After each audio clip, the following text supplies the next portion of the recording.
Assalamualaikum warahmatullahi wabarakatuh. Kembali lagi di RMB Mistis.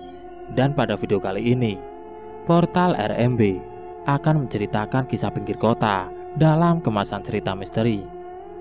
Cerita kali ini berjudul Hilangnya Hati Ibu Mertua, bagian terakhir karya Widya Yasmin. Lalu seperti apa kisah selengkapnya?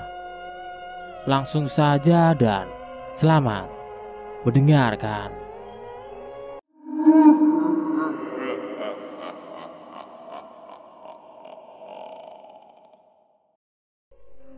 Lalu setelah mendengar penjelasan Reni, Marimar bergegas pulang. Berkali-kali ia menelpon suaminya, tetapi tak juga diangkat. Saat malam tiba, Hafiz pulang bekerja. Tanpa membuang waktu, Marimar langsung mengatakan semuanya. Rasanya tak mungkin, karena Kang Darmawan dan Teh Jamila sangat menyayangi ibu, ujar Hafiz sembari menatap Marimar dengan tatapan ragu. Tapi Reni bilang begitu karena ia menyaksikan dengan mata kepalanya sendiri, ujar Marimar. Kalau begitu, Aa mau menemui Reni dulu. Dia harus bersaksi di depan polisi. Reni sudah pergi ke Sumedang, A. Dia bilang kalau dia sudah tidak bisa mempertahankan rumah tangganya dengan Rio. Hafiz menghela napas, tetapi ia tetap pergi ke rumah ibunya. Sementara Marimar tetap berada di rumah untuk menjaga anak-anaknya. Setibanya di sana, Hafiz mengetuk pintu. Lalu tidak berapa lama kemudian, seseorang membuka pintu. Loh Reni, kebetulan kamu masih ada di rumah ini? Reni tampak mengernyitkan dahi saat mendengar ucapan Hafiz, seolah tak mengerti dengan maksud perkataannya. Tentu saja aku akan tetap berada di rumah ini, karena aku tak memiliki tempat tinggal lain, ujarnya seolah tak ada masalah apapun dalam hidupnya. Bukankah Marimar bilang kalau kamu mau pergi ke Sumedang? Enggak. Ngapain aku ke Sumedang? Aku gak mau jauh dari suamiku. Apa benar kamu melihat Teh Jamila dan Kang Darmawan yang membunuh ibu? Dahi Reni kembali mengernyit saat mendengar pertanyaan Hafiz. Hafiz ngomong apa sih? Aku jadi bingung. Tapi Marimar bilang kalau kamu mengaku bahwa kamu memergoki Kang Darmawan dan Teh Jamila membunuh ibu. Aku gak pernah mengatakan itu. Lagi pula orang sebaik Kang Darmawan dan Teh Jamila tak mungkin melakukan hal sekeji itu. Tapi kenapa Marimar tiba-tiba mengatakan bahwa kamu... Seharian ini aku gak bertemu dengan Teh Marimar. Kalau gak percaya tanya aja pada buruk mana. Dari pagi aku membuat kue di rumahnya. Hafiz terdiam mendengar ucapan Reni. Ia tampak semakin kebingungan. Akhir-akhir ini aku merasa sikap Teh Marimar sangat aneh. Dia sering tertawa tanpa sebab, bicara sendiri, lalu menangis secara tiba-tiba. Makanya aku pergi ke rumah buruk mana untuk menghindari Teh Marimar. Kamu jangan bicara sembarangan. Apa kamu ingin mengatakan jika Marimar sudah gila? Hafiz tampak naik pitam saat mendengar ucapan Reni. Aku sangat menyayanginya, tetapi aku juga gak mau ngambil resiko jika tiba-tiba ia hilang kendali dan membahayakan kehamilanku. Dengan wajah bingung, Hafiz bergegas menuju rumah buruk mana. Setibanya di sana, ia langsung mengetuk pintu.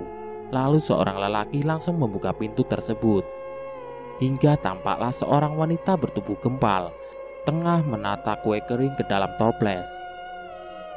Ada apa Hafiz? Tanya Pak Amsur. Sementara buruk mana tampak fokus menata kue. Ada yang ingin saya tanyakan pada buruk mana? Ujarnya hingga membuat wanita bertubuh gempal itu seketika menoleh. Ada apa ya? Tanya buruk mana sembari menghentikan aktivitasnya, lalu berjalan menghampiri lelaki berkumis tipis itu. Apa seharian ini Reni berada di sini? Iya, sejak pagi sampai maghrib dia membantu saya membuat kue. Hafiz tampak kebingungan saat mendengar penuturan buruk mana. Tangannya langsung menggaruk kepala yang tak gatal. Ya sudah, kalau begitu saya pamit dulu. Tunggu dulu Hafiz. Buruk mana menghentikan langkahnya. Iya Bu, ada apa? Sebelumnya saya minta maaf, tapi sebaiknya mulai sekarang kamu lebih memperhatikan istrimu. Soalnya saya sering lihat dia berbicara seorang diri. Dahi Hafiz mengernyit mendengar ucapan buruk mana. Lalu tanpa menimpali ucapan wanita itu, Hafiz segera bergegas pergi. Saat melewati sebuah warung, langkah Hafiz terhenti saat mendengar obrolan ibu-ibu yang tengah membeli obat nyamuk. Kasihan ya si Marimar, sejak ibu mertuanya meninggal, dia jadi sering ngomong sendiri, ucap Bu Siatun. Iya, kadang dia tertawa sendiri, kadang nangis tanpa sebab, kayak orang sedeng. Pemilik warung itu menimpali. Jangan-jangan dia yang membunuh ibu mertuanya, lalu karena menyesal dia jadi gila gitu. Jangan bicara sembarangan tentang istri saya, bentak Hafiz yang langsung bergegas menghampiri mereka. Daripada marah-marah pada kami, lebih baik kamu menyelidiki istrimu. Barangkali dialah pelaku yang telah membunuh ibumu. Tangan Hafiz mengepal, tetapi ia mencoba untuk menahan amarahnya, lalu bergegas pulang. Tolong, tolong. Tiba-tiba terdengar suara teriakan Marimar hingga membuat Hafiz ketika mempercepat langkah. Setibanya di rumah, tampak Marimar tengah berteriak histeris. Sementara kedua anaknya tampak mengucek kedua bola mata karena terbangun dengan suara teriakan Marimar. Kamu kenapa?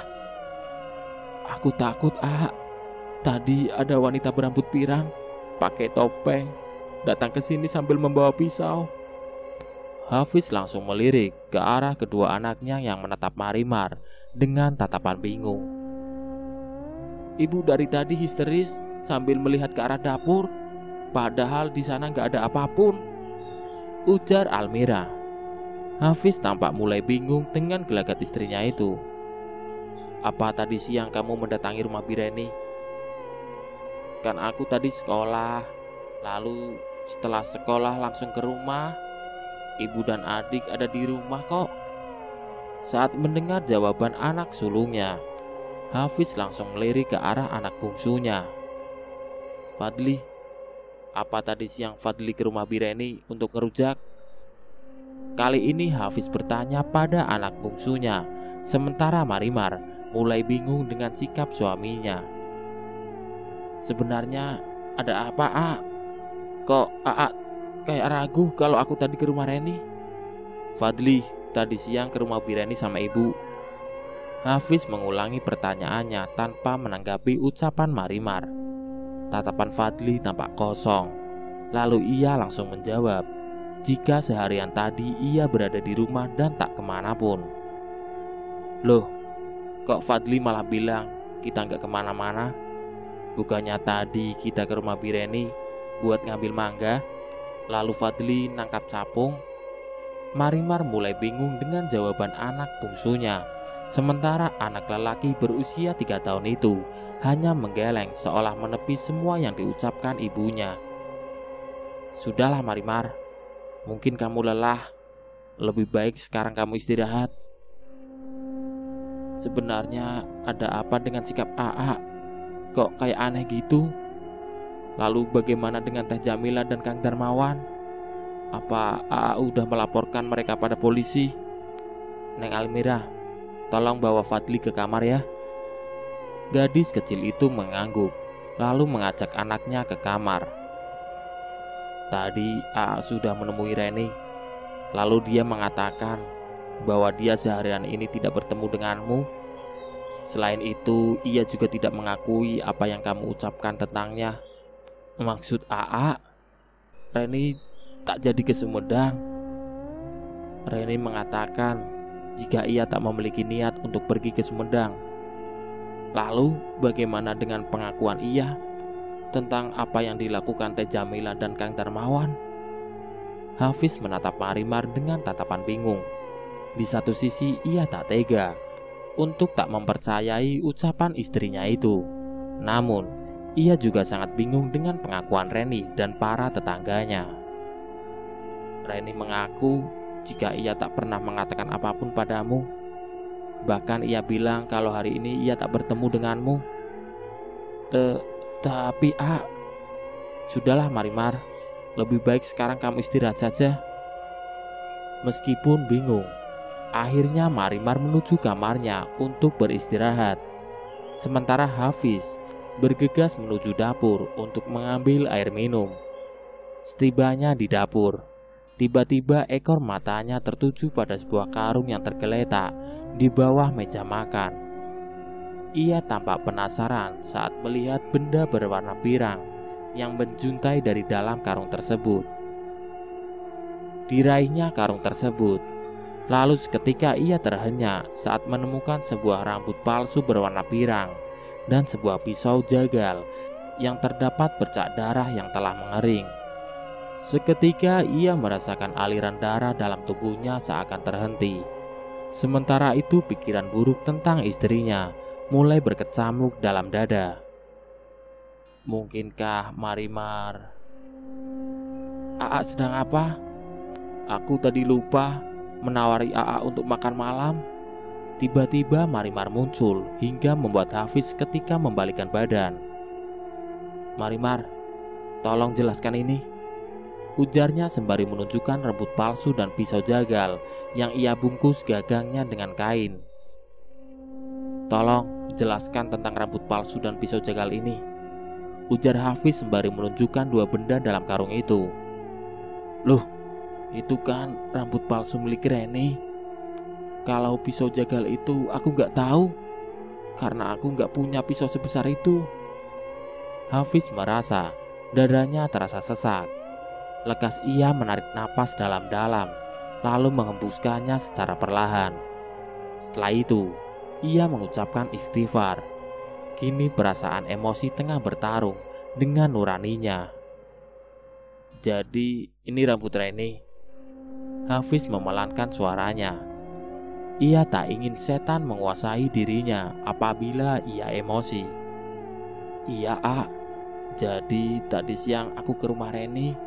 Lalu ia bercerita kalau dirinya menyamar menjadi noni Belanda untuk menakuti Bu Siatun dan suaminya yang pernah maling mangga dan nangka. Lalu pisau ini? Aku gak tahu, Hafiz menatap wajah teduh istrinya. Selama ini wanita bermata jeli itu tak pernah satu kali saja berbohong padanya. Kok rambut palsu dan pisau ini bisa ada di sini? Hafiz kembali bertanya dengan suara pelan. Aku benar-benar gak tahu, Hafiz mencoba untuk menjernihkan pikirannya. Ia tak mau gegabah, meskipun kini rasa curiga mulai berkecamuk di dalam dadanya.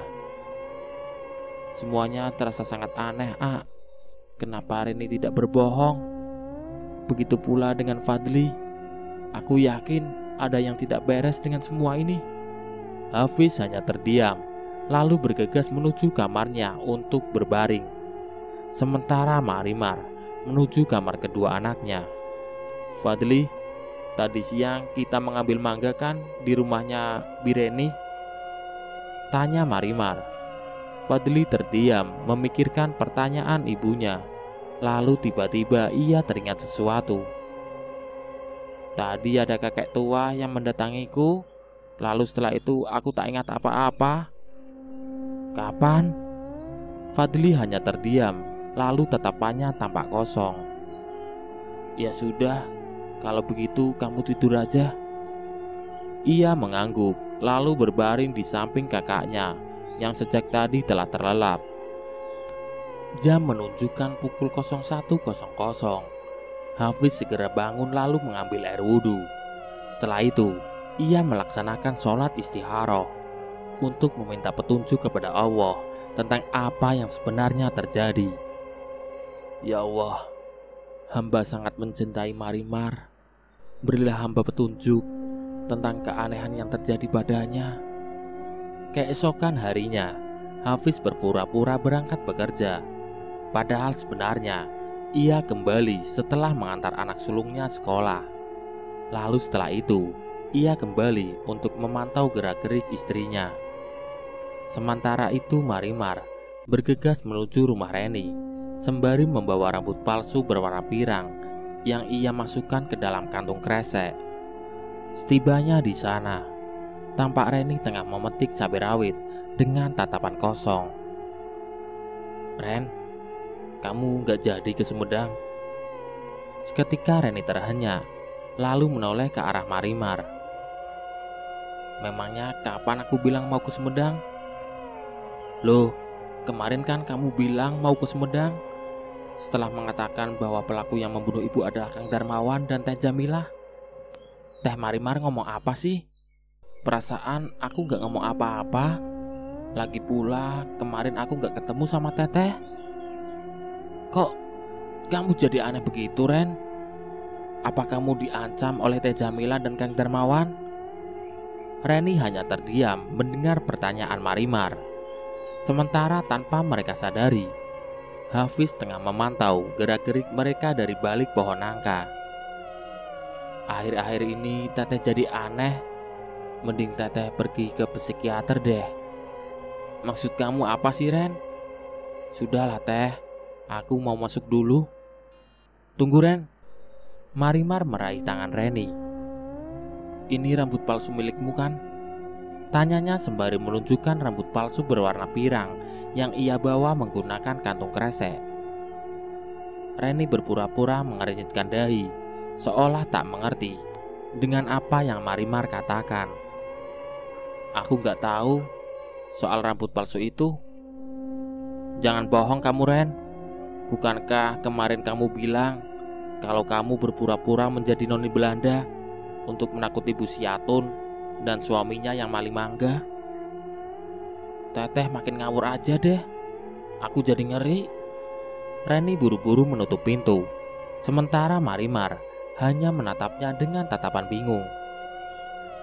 "Kenapa semuanya menjadi aneh seperti ini? Apakah aku sudah tak waras?" Marimar membatin. Sementara itu, Reni mengintipnya dari balik jendela dengan tatapan nanar. "Maafkan aku Teh Marimar. Maafkan aku. Aku terpaksa melakukan semua ini demi nyawaku juga bayi dalam kandunganku." Batinnya sembari menatap Marimar dengan wajah bersalah. Setelah itu, Marimar bergegas pulang dengan langkah gontai. Tanpa ia sadari, Hafiz diam-diam mengikutinya. Namun, langkah Hafiz ketika terhenti ketika melihat Bu Rukmana, Bu Siatun, dan Bu Sukma yang baru saja pulang dari toko emas. Ia langsung bersembunyi di balik pohon pisang untuk menguping obrolan mereka. "Senang banget deh, cuma akting dikit langsung dapat kalung emas 7 gram, ujar Bu Siatun. Hafiz mulai curiga dengan obrolan mereka. Lalu ia langsung meraih ponselnya untuk merekam semua yang mereka obrolkan. "Iya, saya juga senang banget bisa punya gelang emas baru 7 gram juga. Mulai sekarang kita harus siap siaga kalau si Jamila ngasih tugas biar kita dapat emas lagi," Bu Sukma menyahut. Mendengar itu, dada Hafiz ketika bergemuruh. Ia mulai mengerti dengan apa yang terjadi sebenarnya. Namun, ia masih merasa harus menyelidiki semuanya lebih lanjut. Kini ia berniat untuk mengintai kediaman Jamilah dan Darmawan. Jam menunjukkan pukul 12 malam. Hafiz masih berada di luar rumah mereka. Ia sangat yakin jika sepasang suami istri itu akan keluar dari rumahnya.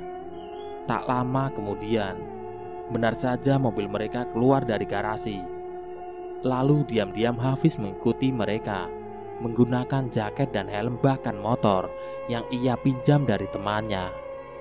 Sementara itu, mobil tersebut berhenti tidak jauh dari tempat Rio biasa nongkrong bersama teman-temannya untuk mabuk-mabukan. Lalu mereka mulai menelepon Rio yang tengah berada dalam pengaruh minuman beralkohol. "Halo Rio, kamu ada di mana?" tanya Darmawan yang pura-pura tidak tahu. "Di base camp. Mau apa?" Rio tampak kesal menjawab pertanyaan Darmawan. "Kita harus ketemu sekarang. Ada rahasia besar yang ingin aku katakan padamu." "Oke, jemput aku di depan pangkalan ojek," ujar Rio dengan mata yang telah memerah. "Dek, kemana sih Rio?" tanya teman-temannya. Yang artinya, "Mau kemana kamu Rio?" "Ke langit," ia menjawab asal, lalu bergegas pergi dengan langkah sempoyongan.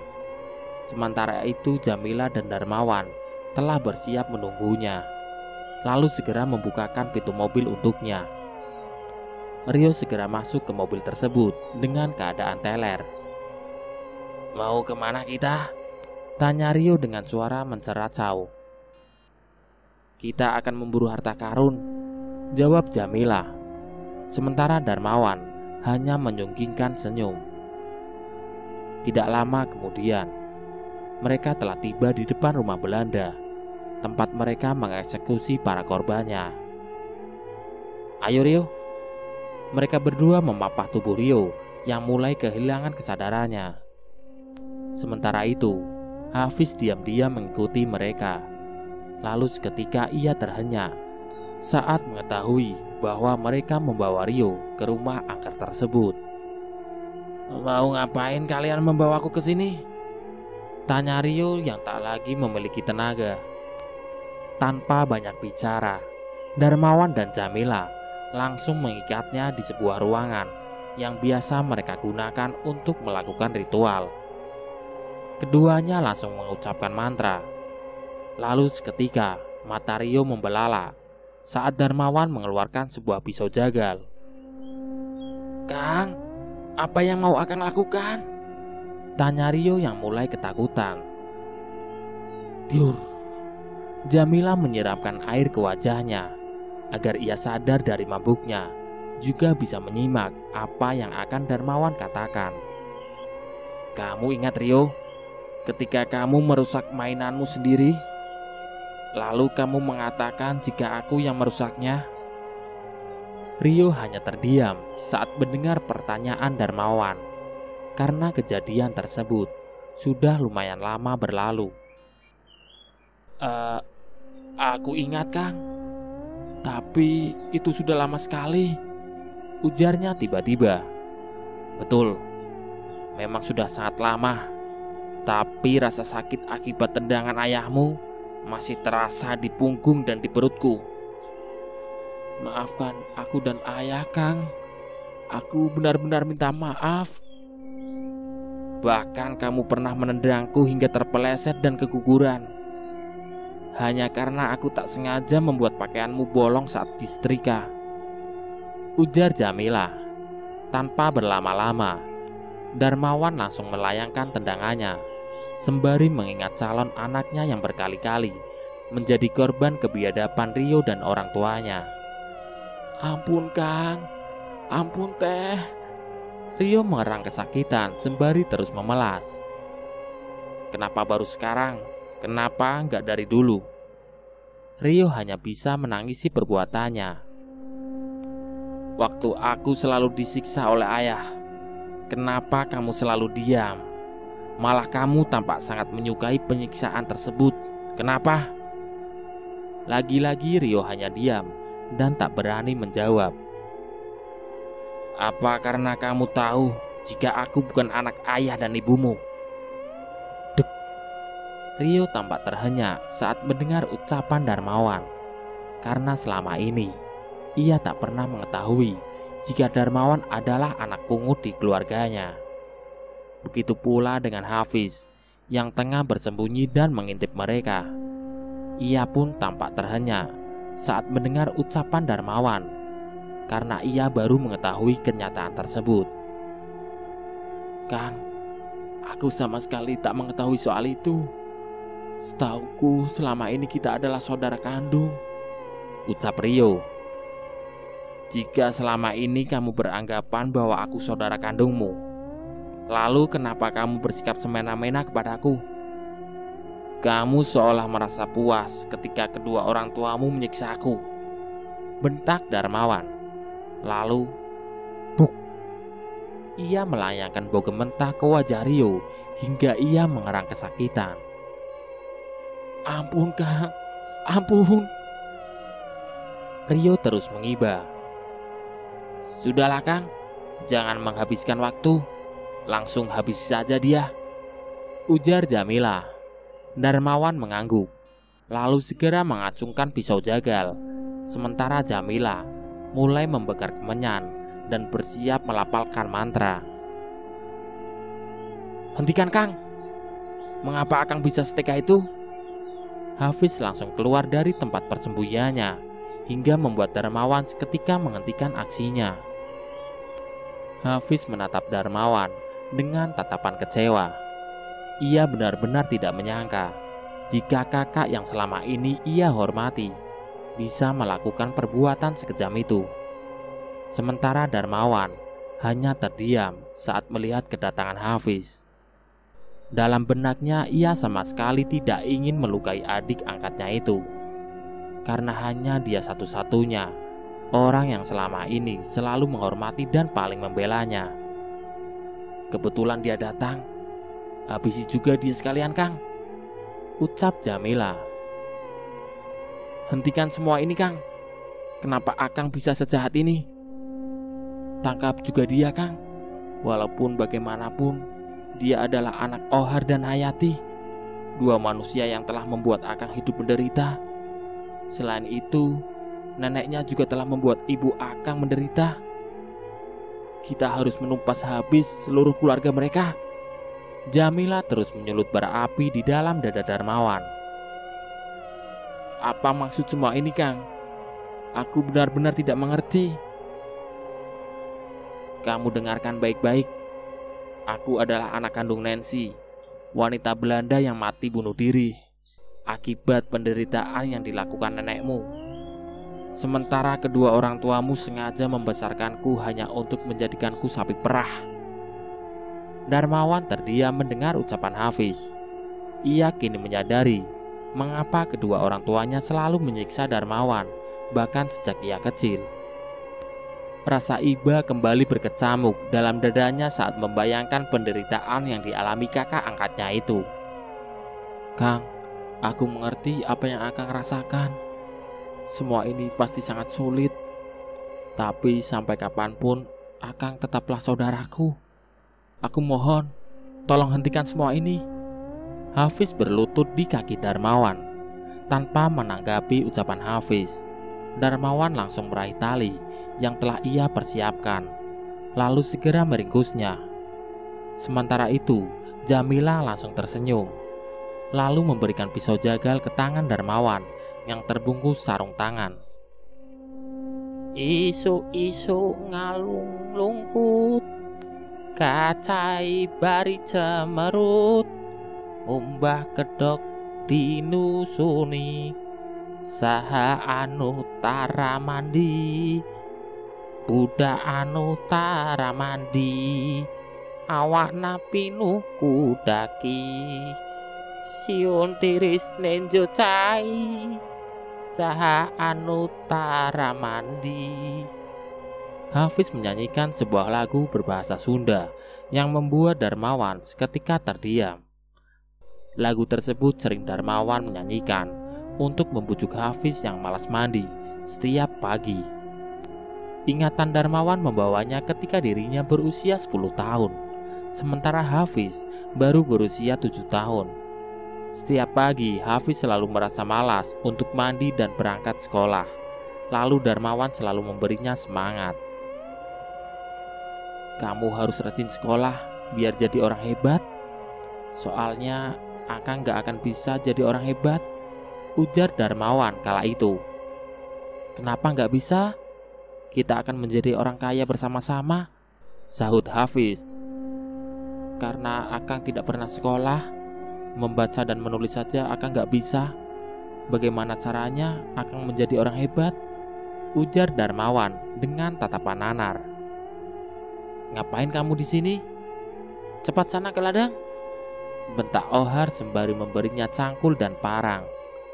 Darmawan mengangguk, lalu segera bergegas menuju ladang.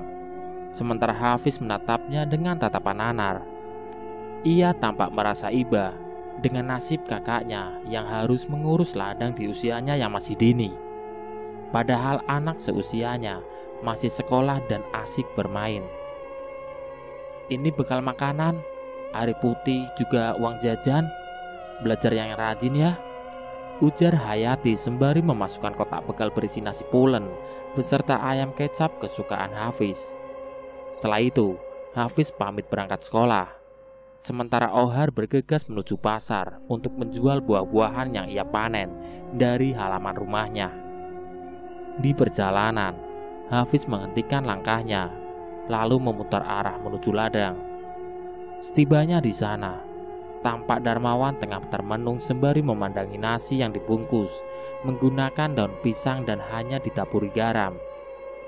Air matanya mengalir saat mengingat aroma ayam kecap yang sempat tercium saat ia hendak berangkat ke ladang. Hatinya terasa perih mengingat sikap Hayati yang selalu pelit dan pilih kasih terhadapnya. Kang, ujar Hafiz hingga membuat Darmawan seketika terhenyak. Kamu kenapa kesini? Bukankah seharusnya kamu ke sekolah? Aku cuma mau mengantar ini untuk Akang, ujarnya sembari memberikan kotak bekal dari tasnya. Loh, tapi kenapa kamu malah memberikan pada Akang? Akang makan saja, aku harus segera ke sekolah, ujar Hafiz sembari bergegas pergi tanpa mempedulikan Darmawan yang menatapnya dengan wajah bingung. Setelah Hafiz pergi, Darmawan membuka kotak bekal tersebut. Air matanya kembali mengalir deras saat melihat sepotong paha ayam berbalur bubuk kecap. Karena selama ini ia tak pernah bisa merasakan bagaimana lezatnya menu tersebut. Tanpa lama-lama, Darmawan langsung menyantap nasi berserta ayam kecap tersebut. Sementara Hafiz mengintipnya dari balik pohon pisang sembari berlinang air mata. Di waktu yang lain, Darmawan dihukum harus tidur di gudang dengan keadaan kaki dan terikat setelah dituduh merusak mainan Rio. Padahal kenyataannya, mainan yang terbuat dari kayu itu sengaja dirusak oleh Rio sendiri karena dirinya menginginkan mainan dari toko. Malam itu Hafiz mengendap-endap menuju gudang, lalu membuka tali yang mengikat Darmawan. Selain itu, ia juga membawakan makanan untuknya, karena Hayati dan Ohar sering sekali membuat Darmawan kelaparan. Tak hanya itu, bahkan Hafiz berbaring di samping Darmawan untuk menemaninya. Di waktu yang lain, Darmawan pernah kelaparan. Lalu ia terpaksa mencuri nasi di dapur, lalu segera ia bungkus dengan daun pisang. Saat mengetahui itu, Hayati langsung murka dan hendak memukulinya dengan sapu. Dasar maling kamu, umpatnya sembari mengacungkan sapu. Aku yang nyuruh Kang Darmawan mengambil nasi, Bu, ujar Hafiz yang seperti biasa akan membela kakak angkatnya itu. Kang, jangan melamun saja, cepetan habisi mereka, ujar Jamila hingga membuyarkan lamunan Darmawan tentang masa lalunya.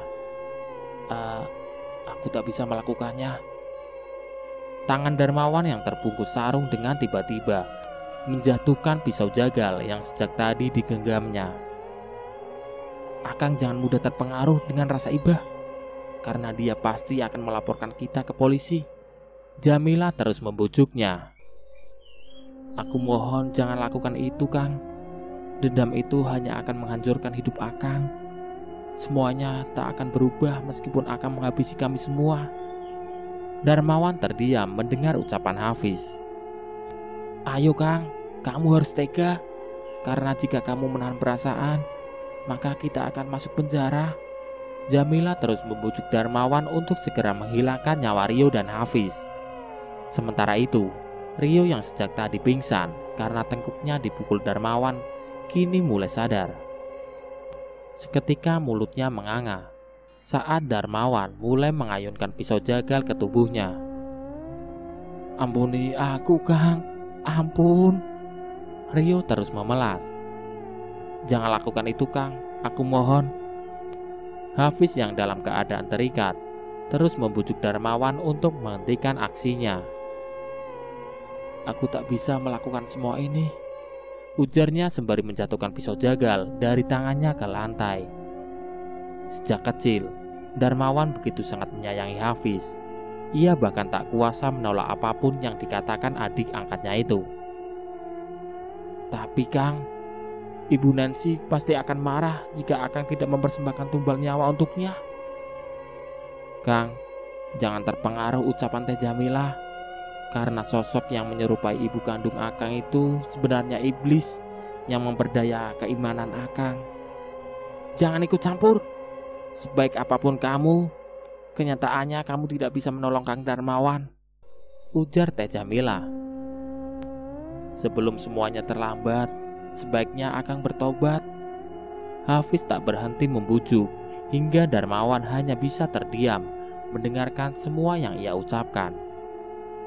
Jamilah langsung mengucapkan mantra pemanggil arwah ketika melihat Darmawan yang mulai terpengaruh dengan ucapan Hafiz. Hingga tiba-tiba sesosok wanita berambut pirang dengan wajah yang sangat mengerikan tiba-tiba muncul.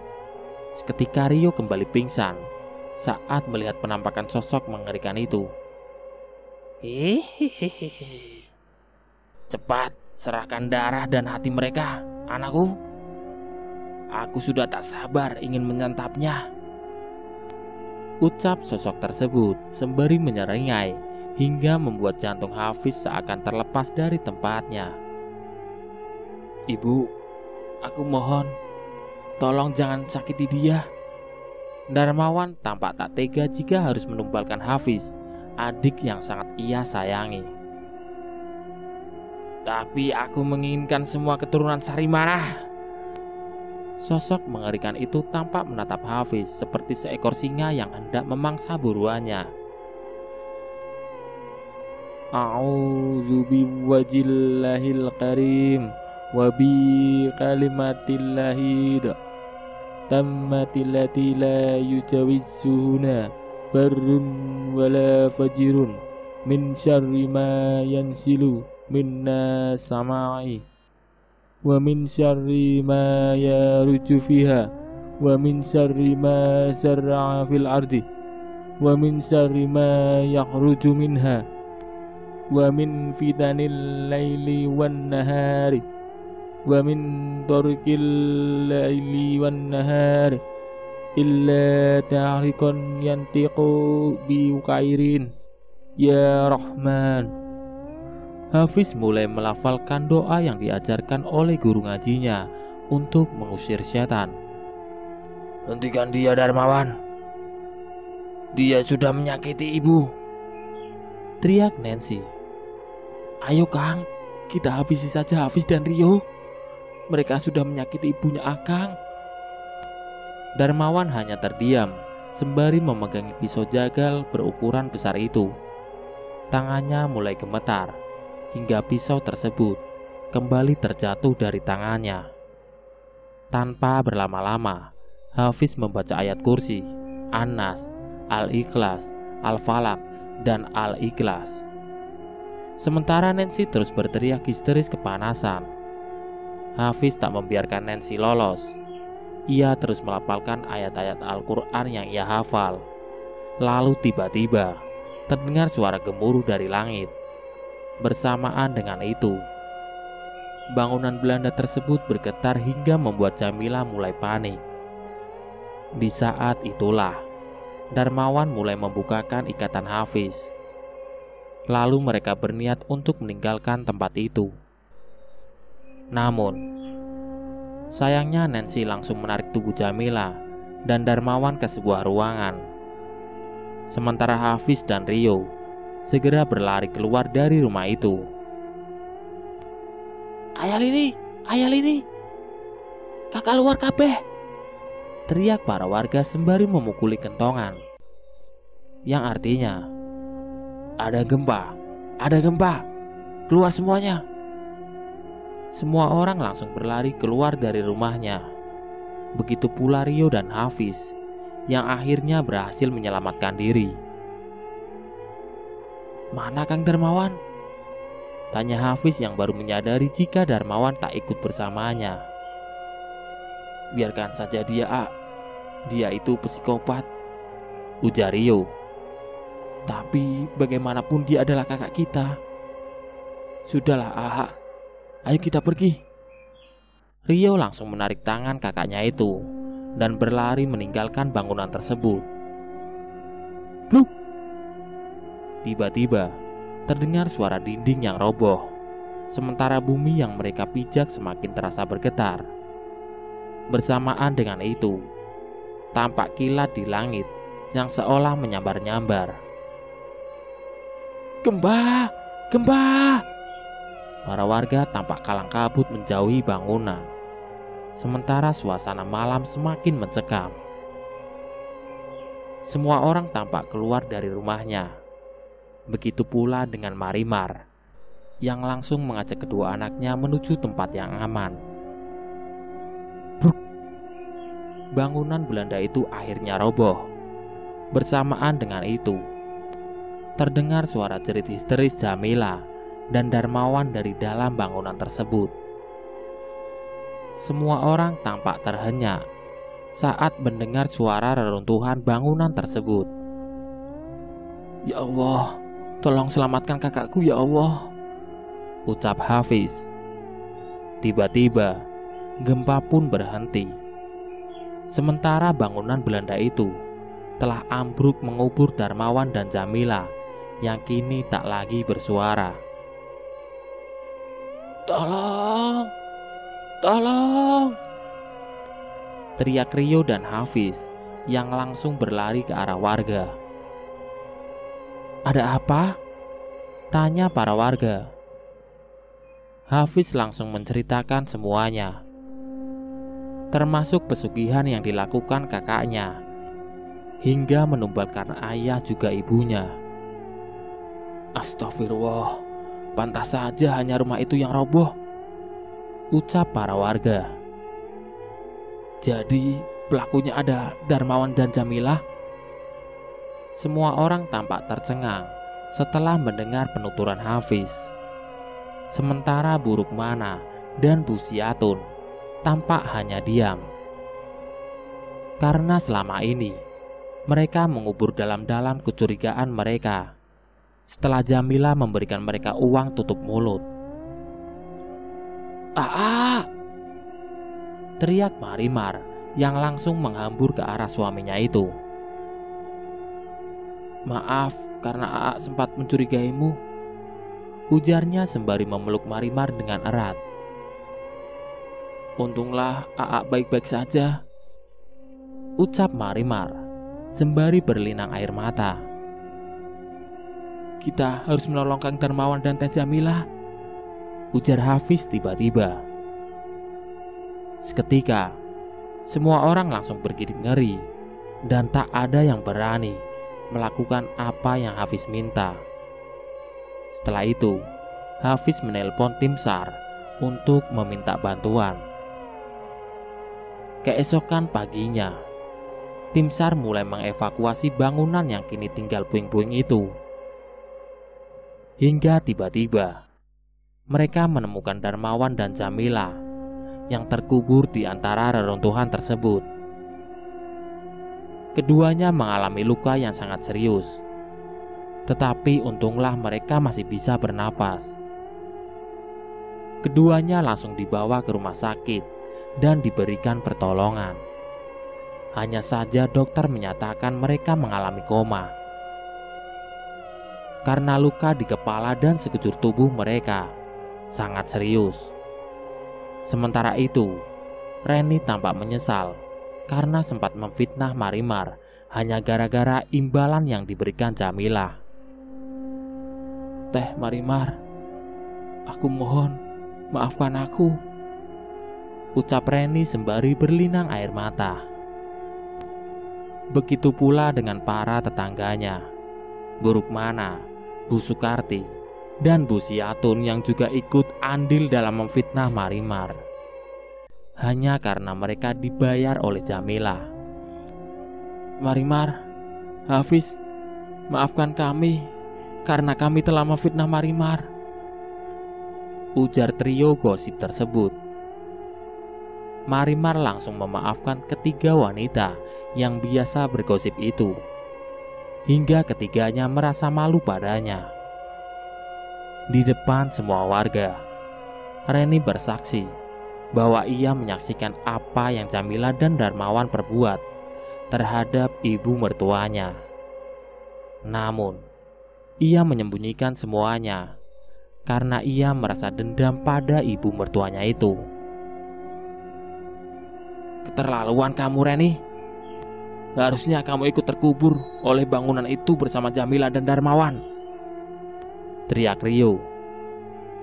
Sudahlah Rio, kamu harus tenang. Harusnya kamu bisa memaafkan Reni. Ia melakukan itu karena ulahmu sendiri, ujar Hafiz. Tapi lebih baik kita saling memaafkan, karena apa yang dilakukan oleh Teh Jamila dan Kang Darmawan semuanya berawal dari dendam. Rio terdiam saat mendengar ucapan Hafiz. Lalu ia kembali menyadari semua kesalahannya terhadap Darmawan dulu. Nenek dan Paman Nandang memiliki dendam terhadap keluarga Nancy, hingga melampiaskan pada Nancy. Lalu Nancy balas dendam. Setelah itu, kedua orang tua kita kembali melampiaskan dendamnya pada Kang Darmawan, hingga akhirnya Kang Darmawan tega membunuh kedua orang tua kita. Rio, Reni, dan Marimar tampak terdiam mendengar penuturan Hafiz. Dendam hanya akan melahirkan dendam. Jadi mulai sekarang mari kita perbaiki diri dan saling memaafkan, agar tak ada lagi dendam di antara kita. Mereka semua mengangguk dan menyetujui nasihat Hafiz. Reni, maafkan karena selama ini aku selalu menyakitimu, ujar Rio. Iya, A. Asalkan A mau berubah, aku mau memulai semuanya dari awal, ujar Reni. Aku minta maaf sama Teh Marimar karena sempat menuduh Teteh sebagai pelakunya, ujar Rio. Iya Rio, Teteh maafkan. Semua orang tampak saling menyadari kesalahannya dan mau saling memaafkan sesuai saran Hafiz. 1 bulan berlalu. Darmawan dan Jamila telah sadar dari koma. Hanya saja keduanya mengalami amnesia, hingga mereka tak bisa mengingat apapun, bahkan siapa diri mereka. Sementara itu, Hafiz meminta Rio untuk memaafkan semua kesalahan mereka. Bahkan ia juga tak memenjarakan keduanya.